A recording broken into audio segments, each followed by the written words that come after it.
بسم اللہ الرحمن الرحیم۔ بیٹھے بیٹھے سوچ رہا تھا کہ ان ساری دینی جماعتوں کی جو کریٹیکل انالیسز ہے نا، اس کے بعد کچھ بات کی جائے کہ ہر کسی میں کچھ بڑی اچھی چیزیں بھی ہیں، کچھ بڑے جو ہے ڈیفیکٹس بھی ہیں، اور ان کو سب کو آپ کلیکٹیولی کس طرح یوز کر سکتے ہیں کہ اپنے آپ کو آپ پالش کریں۔ بیسیکلی ساری دینی جماعتیں، چاہے کوئی بھی ہے، چاہے وہ خلافت کے لیے کام کریے، چاہے وہ ایسے ہی کام کریے، جس کے لیے بھی کام کریے نا، کچھ نہ کچھ ڈیفیکٹس سب کچھ ہیں۔ اب جیسے بریلوی ہیں، اب وہ آبویسلی نبی کریم صلی اللہ علیہ وسلم کی حدیث ہے، مفہوم ہے اس کا کہ میری محبت میں حد سے آگے نہ بڑھ جانا، بٹ وہ میلاد وغیرہ اس چیزوں پہ اتنے اسٹرکٹ ہو جاتے ہیں کہ وہ کسی اور چیز کی بات ہی نہیں لیتے۔ شیعہ جو ہیں، اب وہ اہل بیت کی محبت میں اتنے آگے بڑھ جاتے ہیں کہ حضرت عباس کو مولا کہہ دیتے ہیں، اور کافی سارے لوگوں کو بھی مولا کہہ دیتے ہیں، حالانکہ نبی کریم صلی اللہ علیہ وسلم نے صرف یہی کہا کہ جس کا میں مولا اس کا علی مولا، بس دیٹس اٹ، یہاں پہ ہی اسٹاپ ہو جانا چاہیے۔ اور نبی قرآن و حدیث کے آگے کوئی بات نہیں ہے، کوئی کمپرومائز نہیں ہے، کوئی بات نہیں ہے، کچھ بھی، یعنی کہ ایسے ہلکا سا بھی انچ سینٹی میٹر بھی آگے نہیں بڑھنا۔ اسی طرح تبلیغی جماعت اگر لیں تو بیسیکلی انہوں نے ایک فضائل اعمال رکھی ہوئی ہوتی ہے۔ اب قرآن پاک یا حدیث آبویسلی اس کی ایک کمپائلیشن ہے، اچھی بات ہے، بہت سے اس میں واقعات ہیں، یہ وہ سب کچھ، بٹ ہمارا الٹیمیٹ جو ہے نا، وہ وہی قرآن و حدیث ہی ہے، اور کوئی چیز نہیں۔ تو سب سے مسئلہ کیا ہوتا ہے؟ مسئلہ یہ ہوتا ہے کہ باقی جتنی جماعتیں ہیں نا، شیعہ، سنی، دیوبندی، بریلوی، اہل حدیث، اہل تشیع، یہ سب ہو گئے نا، وہ اپنے جو پیروکار ہوتے ہیں، جو مقلدین ہوتے ہیں، وہ پیر بہت نیچے رکھتے ہیں اپنے آپ سے، یعنی کہ ان کی اتنا جو ہے نا مائنڈ کھلنے ہی نہیں دیتے۔ وہ کہتے ہیں پیر کی بدتمیزی نہیں ہونی چاہیے، پیر کی یہ نہیں ہونی چاہیے، پیر کی وہ نہیں ہونی چاہیے، یہ ہے وہ ہے فلاں ڈمکان، اتنا ادب سکھاتے ہیں کہ نعوذ باللہ نبی کریم صلی اللہ علیہ وسلم کی احادیث کو بھی سرپاس کر دیتے ہیں۔ حالانکہ نبی کریم صلی اللہ علیہ وسلم نے فرمایا تھا کہ میرے لیے کھڑے بھی نہ ہوا کرو جب میں محفل میں آؤں، کہ یہ جو ہے اپنے یہود و نصارہ کا جو ہے شیوا تھا کہ وہ اپنے بڑوں کے لیے کھڑے ہو جاتے تھے، اور یہ وہ۔ اسی طرح انہوں نے کہا کہ پکی قبریں نہ بناؤ، یہ ساری چیزیں ہم سرپاس کر دیتے ہیں، کیونکہ ان پیروں نے اپنی جو بیچ میں سے نکالنی ہوتی ہے کچھ چیزیں۔ تو خیر، اب آ جاتے ہیں ان جماعتوں کی طرف جو خلافت کی بات کرتی ہیں، یا جو ایسے لوگ جو ان ساری جماعتوں کے غلط رویوں کو غلط کہتے ہیں۔ فار ایگزامپل، مزاروں پہ نہیں جانا چاہیے، مندروں پہ نہیں جانا چاہیے، یہ پیروں کی اتنی زیادہ تعظیم کی ضرورت نہیں ہے، یا ان کی اتنی حکایات کی ضرورت نہیں ہے۔ اس میں مودودی صاحب، اس میں ڈاکٹر اسرار احمد صاحب، اس میں جو ہے انجیر محمد علی مرزا، اور بھی بہت سارے، حالانکہ اچھی باقی جماعتوں میں بہت اچھے لوگ ہیں، ایسی بات نہیں ہے۔ جیسے علامہ سید سجاد نقوی صاحب ہیں، جو شیعہ عالم ہیں، بہت اچھے۔ اسی طرح بریلویوں کے ایک تھے خادم حسین رضوی صاحب، بہت زبردست قسم کے اوریٹر، اور بڑے ایمان والے، بڑے لیول کی باتیں کرنے والے، علامہ اقبال کی ہر چیز بہت لیول کی بات، اور سمجھیں کہ ایک بہت بڑا علم کا سرچشمہ۔ تو ان کے اپوزٹ جو لوگ خلافت کی بات کرتے ہیں، جو ان بزرگوں کو یہ کہتے ہیں کہ یار اب یہ جو ہے کرامات چھوڑیں آپ، اب قرآن و حدیث کی، پھر ان ساروں کا جو ہے نا ایک بہت بڑا چپکلش چل پڑتی ہے کہ یار قرآن و حدیث کی بات کیوں کر رہے ہیں، قرآن و حدیث کی بات کیوں کر رہے ہیں، ڈائریکٹ پڑھنے کی کیوں بات کر رہے ہیں، عالم کی بات کیوں نہیں کر رہے، یہ وہ سب کچھ۔ تو جب یہ قرآن و حدیث کی بات کرنے والے آتے ہیں نا، کہ جو لوگوں کو ڈائریکٹ قرآن و حدیث سے جوڑ دیتے ہیں، جیسے مودودی صاحب ہو گئے، یا ڈاکٹر اسرار احمد صاحب، یا جو تعلیم دیتے ہیں کہ ہمیں بابا نہ بناؤ، کسی کو بھی بابا نہ بناؤ، بس جو آپ کو ثواب ملے گا نا، وہ صرف قرآن و حدیث کو سمجھنا، پڑھنا، اس پہ عمل کرنے کا، بس دیٹس اٹ، یا خلفائے راشدین کی سنت کا۔ تو اس سے پھر یہ لوگ لڑ پڑتے ہیں۔ اب ہوتا کیا ہے کہ جو لوگ انجینئر کے فالوور ہیں، یا ڈاکٹر اسرار کے ہیں، یا جو بھی ہے، مولانا اسحاق صاحب، یعنی کہ یہ سیم کیٹیگری ہے۔ اب آج کل ریسنٹلی آ گئے ہیں ساحل الدین صاحب آئے ہیں، وہ بھی ایک بہت اچھی بات ہے۔ اس کے ساتھ ساتھ یوتھ کلب ہے، یا پھر یہ نعمان علی خان صاحب ہیں، اس طرح کے جو انڈیپینڈنٹ سپیکرز ہیں، ان کا بڑا ایک لیول ہے، ٹھیک ہے۔ پھر ہوتا کیا؟ پھر ہوتا یہ ہے کہ جو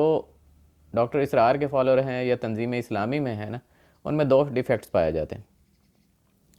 دو ڈیفیکٹس کیسے آتے ہیں؟ اسپیشلی ایک ڈیفیکٹ ان میں بہت زبردست قسم کا، بہت لیول قسم کا، اب وہ قرآن و حدیث سے جڑ گئے نا، اب انہوں نے سمجھنا شروع کر دیا نہیں ہم پتہ نہیں کوئی کیا چیز بن گئے، حالانکہ ایسی کوئی چیز نہیں۔ اللہ تعالیٰ آپ کو ان چیزوں پہ بھی رکھ سکتا تھا جہاں پہ وہ مزاروں کو پوج رہے ہیں، سجدے کر رہے ہیں، یہ وہ. تو یہ مائنڈ سیٹ جو ہے یہ نکالیں اپنے. اور دوسرا پھر یہ وہ چیزیں مطلب وہ قرآن پاک پڑھنے کے بعد اتنا ریلیکس ہو جاتے ہیں نا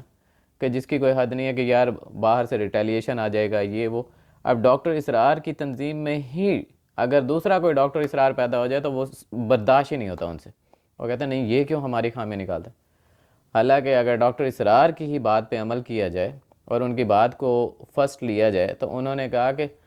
تم اپنی داڑھیوں کو طول دے کے اللہ کو دھوکہ نہیں دے سکتے، یا تم اپنے لمبے سجدوں سے یا تم اپنے ماتھے کے محرابوں سے اللہ کو دھوکہ نہیں دے سکتے. اسی طرح تم اپنا تنظیم اسلامی کے رفیق بن کے یا کچھ بھی خلافت کی تحریک کے رفیق بن کے اللہ کو دھوکہ نہیں دے سکتے. You have to work hard. مطلب آپ کا ایک ایک سیکنڈ، ایک ایک بات، ایک ایک چیز اللہ تعالیٰ کے کس مطلب کس نظام میں فٹ ہونے کے لیے ہو رہی ہے. تو یہ بھی آپ کو سوچنا چاہیے. اگر آپ سب کچھ کر رہے ہیں، یہ وہ سب بہترین ہے اور ایک سسٹم بنانا چاہ رہے ہیں اور اس میں وہ خلافت والی بات ہی نہیں آ رہی، آپ کو پتہ ہی نہیں ہے کہ آپ کی تنظیم میں کتنے لوگ بھوکے سوتے ہیں، کس کے گھر میں کیا پکا ہے، کس کی بیٹی کماری بیٹھی ہوئی ہے، کس کے بیٹے کی جاب نہیں لگ رہی ہے، کس کا بیٹا جو ہے اس میں کیا سکل ہے اور اس کو کہاں پہ یوٹیلائز کر رہے.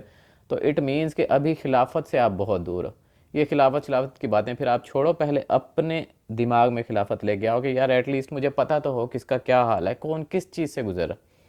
اپنی مرضی اس پہ تھوپ دینا خلافت میں یہ نہیں ہوتا. خلافت از سم تھنگ ایلس. خلافت کا ایک بہت بڑا فنومینا ہے، اس کے اوپر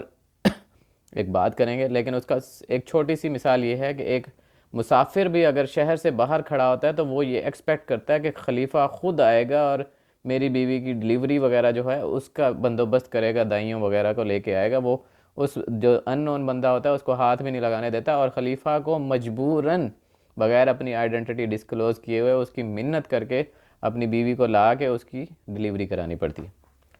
تو دس از خلافت. اب اور دوسرا ایک ڈیفیکٹ کیا ہوتا ہے جو تنظیموں میں ہے بڑا، مطلب آج کل جتنے بھی یہ چل رہے ہیں اس میں یہ ڈیفیکٹ ہوتا ہے کہ اب جو بچے آ رہے ہیں نا ان کا پوٹینشیل بہت زیادہ ہائی ہے اور اتنا ایسٹروجن لیول ہے، اتنا ہارمون لیول ہے، اتنا ٹیسٹوسٹیرون لیول ہے، اتنا مطلب ہائی لیول قسم کی ان کے اندر انرجی ہے کہ انہیں کچھ کرنے کو دیا جائے یا انہیں صحیح سے گائیڈ کیا جائے تو ہی بات بنے گی. ادروائز یہ فضول قسم کی ان آرتھوڈاکس قسم کی اپروچ، جن بابوں کو کیا کہتے ہیں ٹک ٹاک نہیں چلانا آتا، سنیک ویڈیو نہیں چلانا آتا، کچھ بھی نہیں کرنا آتا، وہ ان کو گائیڈ نہیں کر سکتے. ان کا پوٹینشیل دیکھنا پڑے گا کہ یار یہ کس طرح، یہ پوٹینشیل کدھر جا رہا ہے، اس کو سٹریم لائن کرنا بہت زیادہ ضروری ہے. ادروائز ٹھیک ہے پھر جیسے چل رہا ہے پھر ایسے ہی چلتا رہے گا. اور وہ پھر ڈیفینیٹلی جب ہم باقی بابوں کو جج کر رہے ہیں، جب وہ دوسرے بابوں کو جج کر رہے ہیں تو ظاہری بات ہے وہ پھر ان بابوں کو بھی جج کریں گے جو ان تنظیموں کے بابے بیٹھ گئے.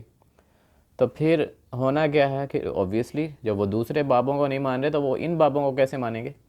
اور یہ والے جو بابے ہیں وہ کہتے ہیں نہیں ہماری کوئی وہ نہ کرو یار، یعنی کہ بات خلافت کی کرنی ہے اور آپ اعتراض کا ہی حق نہیں دے رہے. بات خلافت کی کرنی ہے اور آپ خلیفہ سے پوچھ ہی نہیں رہے. بات خلافت کی کرنی ہے اور آپ اس سے جو ہے اپنے مسئلے ہی نہیں ڈسکس کر رہے. بات خلافت کی کرنی ہے اور اوپن اپ ہی نہیں ہو پا رہے. بات خلافت کی کرنی ہے اور وہ جو ہے پتہ نہیں کس لیول پہ اپنے آپ کو لے کے بیٹھا ہوا ہے. تو دیٹس اٹ. یعنی کہ یہاں پہ ویسے آپ نے اس بچے کا لیول اتنا انکریز کر دیا کہ جب اسے ڈائریکٹ قرآن پاک سے جوڑ دیا. اب وہ قرآن پاک سے جڑ گیا تو ڈیفینیٹلی اس کی ایک ایک آیت، اس کی ایک ایک حدیث، ایک ایک چیز کو وہ جج کرے گا نا آپ کی پرسنالٹی کو اس کے اوپر. اور اگر آپ اس پہ پورا نہیں اترے ہوگے تو میک شور کہ ٹھیک ہے پھر وہ اوبویسلی دوسرے پہ چلا جائے گا، کیونکہ اللہ تعالیٰ کے پاس رستے کم نہیں ہیں. کوئی بھی چیز ہو، کچھ بھی ہو. تو سب سے بڑا ڈیفیکٹ سب سے پہلے تو یہ کہ قرآن پاک کا تھوڑی سی سمجھ آ جانے کے بعد کہنا کہ یار ٹھیک ہے میں اب بس گھر میں ہی آ جائیں گے لوگ تو ٹھیک ہے، ادروائز ان کو کالنگ یہ وہ سب کچھ اتنا، اسی وجہ سے دیز آر فیئرنگ میزریبلی. یہ بہت برے طریقے سے فیل ہو رہی ہیں جتنی بھی خلافت کی تحریکیں، بیکاز ان کے اپنے اندر کوئی خلافت نہیں ہے. خلافت میں ڈکٹیٹرشپ نہیں ہوتی، خلافت میں اطاعت ہوتی ہے، سب کچھ ہوتا ہے، بٹ سٹل اطاعت سے پہلے خلیفہ کو بھی ایک اس لیول پہ آنا پڑتا ہے کہ خلیفے کو خلافت دی جائے تو وہ بے ہوش ہو جائے کہ یار یہ کیا مل گیا مجھے، اور وہ اپنی بیوی کو جا کے پہلے دن ہی کہے کہ مجھے خلافت مل گئی ہے، اب دو کام ہو سکتے ہیں، یا تو تم اپنے سارے حقوق مجھے معاف کر دو، اور بالکل آبویسلی اب بہت برا وقت آنے والا ہے کیونکہ ساری امت کی ذمہ داری، یا پھر دوسرا ہے کہ میرے سے طلاق لے لو، کسی اچھے بندے سے شادی کرو اور اپنا ہنسی خوشی گزارا کرو۔ تو یہ ہوتا ہے پھر ڈیفینیٹلی جو اس لیول پہ آتا ہے تو پھر وہ ہوتا ہے کہ اس کے ایک ایک بندے، کیا مسلمان بستیوں میں کوئی زکوٰۃ لینے والا نہیں ہوتا، اتنی زیادہ زکوٰۃ پھر کفار کو دی جاتی ہے، یہاں تک کہ اناج خرید کر کے پہاڑوں کی چوٹیوں پہ پھیلا دیا جاتا ہے کہ یار یہ دس از دا ریئل ایسنس آف خلافت، دس از دا ریئل ایسنس آف قرآن پاک اینڈ حدیث کی تعلیمات کی جو اصل ایسنس ہے نا وہ یہ۔ تو دیز آر دا فیلئرس کہ جو دوسری جماعتیں ہیں، تبلیغی جماعت ہوگی یہ وہ تو اپنے مقلدین کو فضائل اعمال یا ملفوظات اعلیٰ حضرت یا پھر نہج البلاغہ یا پھر کشف المحجوب یا پھر ان سے آگے ہی نہیں آنے دیتی کہ قرآن پاک کی طرف آئیں، حدیث کی طرف آئیں، ڈائریکٹ پڑھیں۔ اور یہ جو باقی ہیں انجینئر محمد علی مرزا، ڈاکٹر اسرار احمد، ساحل ادیم، یہ سب کچھ یہ لوگوں کو ڈائریکٹ کنیکٹ کرتے ہیں قرآن پاک سے، حدیث سے، سیرت سے۔ اب ظاہری بات ہے جو بندہ جب حدیث اور قرآن سے کنیکٹ ہو جاتا ہے نا، دین اس کا لیول بھی اللہ تعالیٰ انکریز کر دیتا ہے نا، اس کی سمجھ، بوجھ، فہم، سب کچھ۔ اب اس کا لیول انکریز ہو رہا ہے تو جو بتانے والا ہے اس کو بھی یہ ایکسپیکٹ کرنا چاہیے کہ یہ میرے سے اس کا لیول انکریز ہو رہا ہے، then it is coming above my level, ٹھیک ہے۔ اللہ تعالیٰ کس کا لیول کہاں پہ کس وقت اونچا کر دے ہمیں نہیں پتہ۔ اس وقت بڑے بڑے بابے موجود تھے، نبی صلی اللہ علیہ وسلم آئے تو اللہ تعالیٰ نے ان کو دے دی نبوت اور ان کا کریکٹر اتنا بلڈ کیا، وہ سارے کے سارے جتنے بھی بے شک بڑی عمر والے ہیں، چھوٹی عمر والے ہیں، سب کچھ ہیں، نبی کریم صلی اللہ علیہ وسلم کو کہہ رہے ہیں کہ میرے ماں باپ آپ پہ قربان۔ تو this is the main scale, جو مین اسکیل ہے نا، اور دس از دا مین ڈیفیکٹ کہ اب ان کا لیول انکریز ہو گیا، لیکن ان لوگوں میں وہی دقیانوسی لوگ بیٹھے ہیں، وہ جو پرانے، چاہے وہ خلافت کی بات کرنے والے کیوں نہیں ہیں۔ ریسنٹلی کچھ سپیکرز وغیرہ آئے ہیں، انجینئر میں ایک بہت بڑی جو ہے وہ ڈیفیکٹ ہے وہ یہ ہے کہ بیسیکلی اس نے ان سارے بابوں سے تو توڑ لیا، ٹھیک ہے، اب بٹ سٹل یہ ہے کہ اب اس نے جو دکھایا ان کو کہ قرآن و حدیث ڈائریکٹ پڑھیں، یہ وہ بعض اوقات کہیں پہ کچھ نہ کچھ ضرورت ہوتی ہے تو کنسلٹ کس طرح کرنا ہے۔ اور اسی طرح مین از اے سوشل اینیمل، انسان جو ہے معاشرے میں رہتا ہے، تو اب اس کے اسٹوڈنٹس کو ہی آپس میں نہیں پتہ کہ کون کہاں پہ رہتا ہے، کون کیا کرتا ہے، ان کی کولیبریشن ہی نہیں ہے، بیکاز اگر آپ نے بلڈ کرنا ہے ایک سسٹم، ان بابوں کو بڑا ایک سسٹمیٹکلی مارنا ہے، مارنے کا مطلب یہ نہیں ہے کہ جان سے مار دینا، مطلب ان بابوں کو سمجھانا ہے کہ یار یہ غلط ہے، کسی بھی انسان کی کتاب ہی ہوتی ہے، اور قرآن و حدیث قرآن جیسی صحیح کتاب نہیں ہے جس کا اللہ تعالیٰ نے ذکر لیا نا، ذمہ لیا، سوری۔ تو اسی طرح اس کے بعد جو تنظیم والے لوگ ہیں یہ دیکھیں کہ بیسیکلی آپ کی بھی تو اپروچ وہی جا رہی ہے نا کہ وسمع وطاعت، مطلب اس طرح کی باتیں، تو اپنی مرضی کی حدیثیں اٹھانا اور اپنی مرضی کی جو، اور بیسیکلی میرا بھی غلط ہو سکتا ہے مشاہدہ، ضروری نہیں ہے کہ میرا مشاہدہ صحیح ہو، ڈیفینیٹلی ہر چیز میں امپرومنٹ ہوتی ہے، بٹ کہیں پہ جا کے نا لوگ ریجڈ ہو جاتے ہیں کہ نہیں یہاں پہ یہ جو چیز ہے نا یہ صحیح ہو گئی ہے، اس میں امپرومنٹ کی کوئی گنجائش نہیں۔ Even Taliban can be wrong سم ٹائمز، مطلب ان کے اندر بھی بہت سی خامیاں، ایک مسجد میں گدھا گھسا تو ایک پارٹی نے دوسرے کو مارا، دوسری پارٹی نے پہلے کو مارا، اور 51 لوگ جو ہے اس میں مر گئے اس ایک مٹ بھیڑ میں۔ تو this is not the right way. Right way کیا ہے کہ ایک سسٹمیٹک اپروچ دی جائے کہ میرے سے کوئی بھی بڑھ سکتا ہے، anybody can be chosen. نبی کریم صلی اللہ علیہ وسلم نے اپنے چچا سے حضرت عباس سے پوچھا کہ بھئی کون بڑا ہے، تو انہوں نے فرمایا کہ عمر میں تو میں بڑا ہوں لیکن مرتبے میں آپ بڑے ہیں۔ تو دس مرتبہ comes with the knowledge of, کیا کہتے ہیں، دین، اور اسی کی امپلیمنٹیشن۔ ہمارے بہت سے بچے ایسے آئیں گے جو ہم سے بہت بڑھ جائیں گے، اور ہماری کامیابی ہی یہی ہے کہ جو ہمارے آنے والے بچے ہوں وہ ہم سے بڑھیں، پھر ان کے آنے والے بچے ان سے بڑھیں، ان کے آنے والے بچے ان سے بڑھیں، ان کے آنے والے بچے ان سے بڑھیں. اسی طرح تو امام مہدی کی فوج کریٹ ہوگی اور ہم بیسیکلی ان کو سٹاپ کر کے رکھیں گے. سب سے بڑی بات تو یہ ہے کہ ہم انہیں ایک جو ان کے لیول کا پوٹینشیل کام ہی نہیں، ہمیں جج ہی نہیں کرنا آ رہا کہ انہیں سنبھالیں کس طرح، ان کو کام کیا دیں، ہمیں خود ہی نہیں پتہ لگ رہا. اور ان کے ساتھ ہماری اتنی کنسلٹیشن ہے نہیں، ایک کمیونیکیشن گیپ اتنا زیادہ آ گیا کہ جس کی کوئی حد نہیں ہے. ہم نے کبھی بچے کو آئی لو یو نہیں کہا، ہم نے کبھی بچے کو بیوی کو آئی لو یو نہیں کہا، ہمیں بڑی حد تک فیل ہوتی ہے. تو اس لیول پہ تو ہماری جہالت آئی ہوئی ہے کہ میرے نبی صلی اللہ علیہ وسلم تو اپنے نواسوں کو کندھے پہ اٹھا کے باہر پھرتے ہیں، میرے نبی صلی اللہ علیہ وسلم تو اپنی بیٹی کے لیے کھڑے ہو جاتے ہیں، اور ہماری یہ ہے کہ میں گیا ہوں اور ان کا جو ہے سانس سونگ گیا ہے اور اس طرح ہو گیا. یار یہ تو جہالت کی انتہا سے بھی زیادہ ہے کہ آپ کیا کریں. ہر جگہ پہ جہاں جہاں جو چیز چیلنج ہو رہی ہے وہاں آپ دیکھیں کہ کیا مسئلہ کیا ہے. بچوں کو اس وقت سب سے بڑا مسئلہ ہے ڈیٹنگ ایزیسٹ ہے، یہ ساری چیزیں ایزیسٹ. تو اگر آپ نے خلافت لے کے آنی ہے تو ان سب چیزوں کو چیلنج کرنا پڑے گا، اور ان سب چیزوں کو چیلنج کرنے میں یہ بچے آپ کے اب بہت بڑے سپاہی بنیں گے، جن کو ابھی آپ سوچنے ہی نہیں دے رہے، جن کو ابھی آپ کوئی لایا عمل ہی نہیں دے رہے، کیونکہ آپ کے اپنے پاس ہی کوئی لایا عمل نہیں ہے. جتنی بھی یعنی کہ یہ جو ہماری جتنی جماعتیں ہیں، تبلیغی جماعت ہے، یہ سب کچھ ہے، بہت اچھا بہترین کام کر رہے ہیں، but they should get one step further than Fazail Amaal. اب قرآن و حدیث پہ بھی جاؤ یار، اب قرآن و حدیث کی پیروی پہ بھی جاؤ. ادروائز بہت سے تبلیغی جماعت والوں کی ہی بیٹیوں کی شادیوں میں ڈھول ڈھمکا ہو رہا ہوتا ہے، اور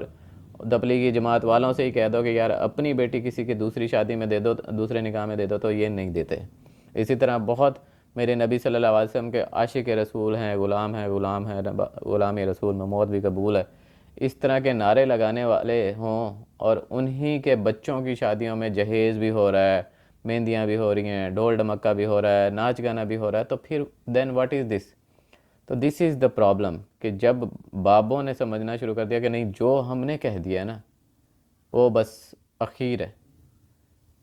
حالانکہ ایسا نہیں ہے.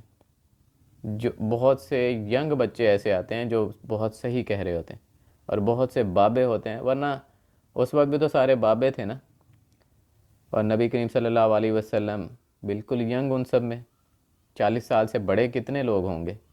نئی ایمان لے کے آئے اس وجہ سے کہ اپنے باپ دادا کا دین کیسے چھوڑ دیں. تو یہ بابے بھی جو ہے وہ اپنے باپ دادا کا دین چھوڑنے کے لیے تیار نہیں ہے. مطلب اگر ایک بات ڈاکٹر اسرار نے کہہ دی تو ہی کین بی رانگ، انجینئر نے کہہ دی ہی کین بی رانگ. اگر نہج البلاغہ غلط ہو سکتی ہے تو ڈاکٹر اسرار بھی بہت جگہوں پہ غلط ہو سکتے ہیں. اگر کشف المحجوب غلط ہو سکتی ہے تو اسی طرح انجینئر بھی بہت جگہ پہ غلط ہو سکتا ہے. Humans are humans, there is a probability of error. تو دس از دا ڈفرینس. جو مطلب ساری تنظیمیں، ساری جماعتیں پن پوائنٹ پہ ڈفرینس مطلب مسٹیکس کر رہی ہیں، in my thinking these are the differences. اور جو خلافت کے لیے بات کر رہی ہیں ان کو اسپیشلی یہ ہے کہ ان کو یہ چیز ختم کرنی پڑے گی، ادروائز 10,000 سال میں بھی آپ خلافت کے لیے نہیں چنے جا سکتے. کوئی اور تو ہو سکتا ہے، آپ نہیں ہو سکتے. جو اپنے بچوں کو ورتھ نہیں دینا چاہ رہے، یا جو اپنے بچوں کو ورتھ دے نہیں پا رہے، بیکاز ابو جہل کو قتل کرنے والے اور جہنم واصل کرنے والے وہ 2 ینگ بچے ہی ہوتے ہیں، معوذ اور معوذ. تو make your kids as Muawwiz and Muaz. ان کے ساتھ دشمنی مت کریں، ادروائز پھر ٹھیک ہے، پھر کوئی اور آئے گا، آپ کی جگہ پہ کوئی اور چنا جائے گا.